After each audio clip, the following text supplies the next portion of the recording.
welcome to another edition of the Focus Show. I'm your host, Bishop Dunn. Today I'm joined by the athletic director for Newport News Public Schools, Mr. Lee Martin.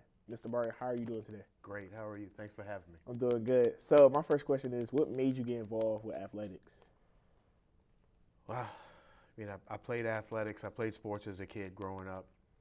And then when I graduated from high school and I went into college to play basketball, I had to find a career. You know, when you graduate in college, you got to figure out what you want. And so I thought teaching, coaching was interesting to me. And after doing that for a few years, I got interested in athletic administration. So that's kind of how I rolled into that. Okay. You say you played basketball in college. How was that? Like, how was the everyday grind to school and sports at the same time? Yeah, I mean, it was busy. Christopher Newport is it's a Division III school, so we didn't have athletic scholarships. So a lot of us still had to work jobs and go to school full time and make basketball practices, and so it was busy but super rewarding. I mean, I have some of my best friends, lifelong friends I met, when I was at school. Okay. Did you just play basketball, or was you like football, maybe baseball a little bit? So growing up, Yeah. I played football, baseball, basketball growing up. For some reason, I went and stuck with basketball exclusively when I got to high school. I was pretty good in all three of them, but for some reason I fell in super love with basketball, and so I played in high school, and then I was good enough to go on and play in college. Out of those three that you played, what was like your least favorite? I didn't have a least favorite. Obviously it keeps you busy year round, but it was a good break from one to the other and stay busy. In the spring, you'd play baseball, and then the late summer would come, and you'd go right into football from August to whatever, and then basketball would start in the winter, and you just cycle that all over again. It kept you busy, kept you out of trouble. Okay, I want to ask, so on your training to become an athletic director, how was that? Well, there's no real, there's things you can do that prepare you. The coaching, coaching experience is super helpful. One of my degrees is in sports management, and that's when I became interested in athletic administration, I decided that sports management would be a good degree to have, and it prepares you for athletic administration, sports marketing, facility management. So all those things actually come into play when you're an athletic director. So, other than, having some coaching experience, maybe your degree kind of prepares you for that. So. Okay. We had Mr. Brown the other day talk about how it is when you manage fields and stuff, make sure everything, test everything, and make sure everything's straight. So I want to ask you, how is that for you and your job? Well, we're responsible for Todd Stadium. So, and luckily for us, we have the Philip Hunter over there, who's part of his job is making sure that the field is ready for events. And now that we've gone to turf, last spring, I think it was last April, that the turf job was finished. That project has allowed us to save money on prepping, field lining, gas for lawn mowers. So it's really nice to have a turf field because you don't have some of the same issues that you would have if you have a grass field. Yeah, but I always wanted to ask you about that because I play football. I'm a senior now, and I'm not playing football no more for the next level. But I always want to ask, what made you switch to turf from field to turf? So I'm glad I got that insight about it. Yeah, there's different thoughts on it. Some people love grass. There's people that will throw safety numbers at you, that it's safer. I think you can find whatever numbers you want to find. If you want turf to look safer, you can probably find some numbers that help support that.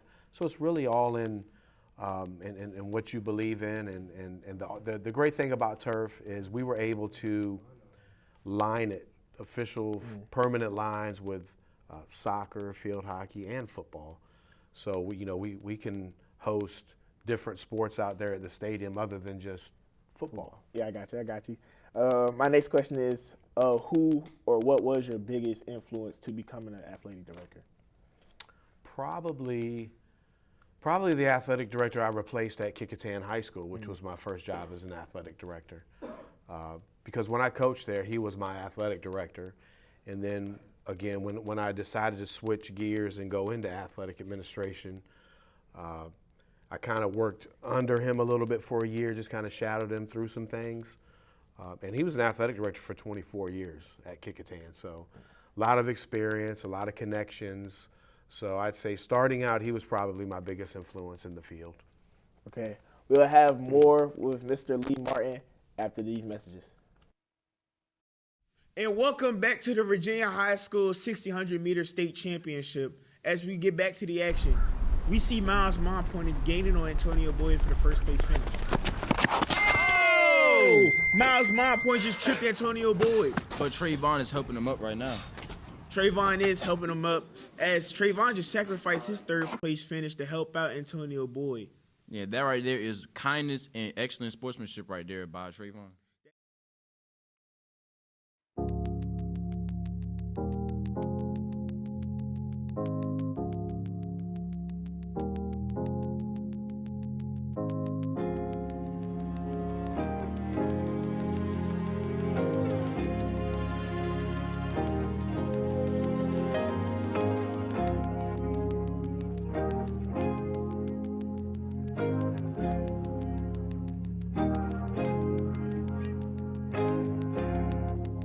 Are you okay?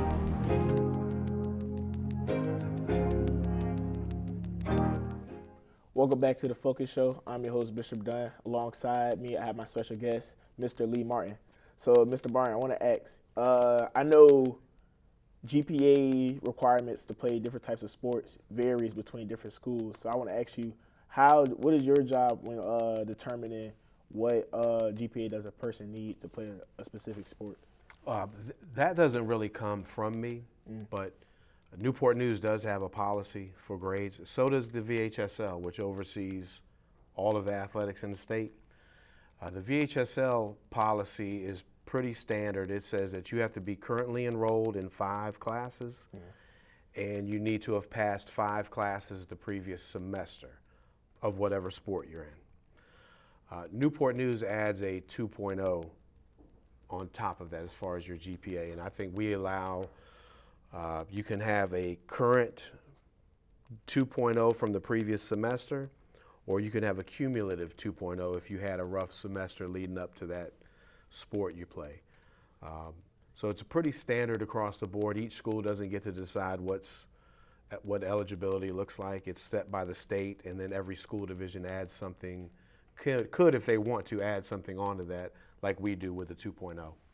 My next question is, so we was talking earlier about the turf, getting artificial turf to Todd Stadium. I want to ask you, like, can you go more in detail about it? Like, how was it to get it prepared? Like, how was it to order it and stuff like that? Like, it was a huge learning experience. First of all, you have to figure out which company you want to work with. And we met with a couple of different companies and decided on a company called AstroTurf. And the process, when they come in, they strip the grass off the field and get down to basically the dirt level, but they take it down a good 1.5 feet. It's about 17 or 18 inches down. And then they do rock and some rubber fill before they start, building the turf back up. We had an issue with the stability of our turf, of our actual ground area, which when you get down that low, it's not uncommon, but the ground acts like a trampoline. I've never been on ground that moved around and you felt like you were on a trampoline. So there's a stability issue when that happens. So we had to do something a little extra on that to make sure that we provided a stable turf before they started building up.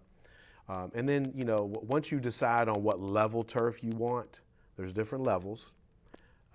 We decide on logos, what color you want things, what do you want to put in the end zones. So that was fun, kind of deciding what to put in, at midfield and what we wanted to put in our end zones to kind of separate our turf from another stadium. So it was a lot of work, but it was a lot of fun. That's good to know. Want to ask, how did middle school sports come about? Well, Newport News has had 3 middle school sports for a long time. They've had volleyball, track, and basketball. So when I came into the system 3 years ago, there were already plans being put in place to expand middle school sports. And so my first year, which was 22, 23, we planned that whole year on expanding and adding soccer, football, and official cheerleading, sideline cheer. So we spent that first year buying uniforms, making plans on where we're going to play these events at. So, Newport News already had 3. We're up to officially 6 middle school sports now. So that expansion, the money was there for me to come in. It was my job to take the money and figure it out, to make sure we rolled it out properly. How did you feel about like that first football season with the middle school sports? My personal opinion is that it went great. It was really nice. The community, a lot of community people that came out to games, parents and just general fans, were very happy with how organized it was, how good the kids looked, because we bought some really nice uniforms. We had high-level helmets and shoulder pads, for safety. So we got a lot of compliments on the way things ran. Our officials organization that we use, our times each weekend, were set. We stuck to them. So we got a lot of good compliments on that. So, for football, we start this Saturday as our year 2 middle school football games. Actually, this Saturday will be our first games for this season. But yeah, it's gone really well so far. Do you feel that the middle school sports, having all those sports, does that impact how they go into high school and how they want to play sports? It has to. When you have a good experience, it keeps you involved in the sport, gives you that encouragement, but it also prepares you from a skill set, that you're getting higher level coaching at the middle schools. And we decided to play soccer, basketball, and football in opposite seasons that the high schools play, in hopes that a lot of our high school coaches, whether it be the JV staff or even some of the varsity coaches, would want to coach middle school teams. Coach those teams that feed your high school. So then you're getting a chance to coach kids that you're going to see in the next 2 or 3 years at your school. You get them early, you develop relationships, you teach them your system. They already know that. So I would say it's hard to tell from year 1 or year 2, but I'd say if you look at a 3 to 5 year window with what we've put in place, you should start seeing some positive benefits at the high school level. I know that Newport News Sports, I know that we broadcast a lot of games. So I want to ask you, how does telecoms, how is that role with telecoms? How does that with Newport News Sports? I just love the fact that our community gets to see that. It's a good PR piece for us. It actually is a good learning tool for parents and grandparents and family members to see what's going on without having to go to all the games. And for you guys to broadcast some of them, again, like I just said, it allows family members that may not be able to make it out to games to still be able to see those events from home.